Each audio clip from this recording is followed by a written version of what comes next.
তো এখন রসগুলোকে একত্রকরণ করা হচ্ছে।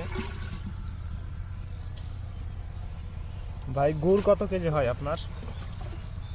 5-6 কেজি হবে। 6 কেজি গুড়। প্রিয় দর্শক, এই গুঁড়োগুলো কোথায় বিক্রি করেন? আমগাছি বাজার। প্রিয় দর্শক, আমগাছির যে বাজারটি, এটা হচ্ছে রাজশাহীর ঐতিহ্যবাহী গুড়ের বাজার, বিখ্যাত একটি গুড়ের বাজার, যেটাকে কেন্দ্র করে আমাদের এই পুরো একটি এলাকাব্যাপী বিরাট একটি মোকাম তৈরি হয়, যা প্রতি সোমবার এবং বৃহস্পতিবার বিভিন্ন ব্যবসায়ী ভাইয়েরা সেখান থেকে সংগ্রহ করেন, আর এগুলো বাংলাদেশের বিভিন্ন প্রান্তরে চলে যায়। তো প্রিয় দর্শক শ্রোতা, আপনারা বাজারে যে গুড়গুলো খান, এগুলো অ্যাকচুয়ালি চাষিদের একটি বড় ধরনের অবদান বলতে পারেন। আর অনেকেই খেজুর রস কিনে খান বাজার থেকে, এটাও কিন্তু চাষিদের বড় ধরনের একটি অবদান।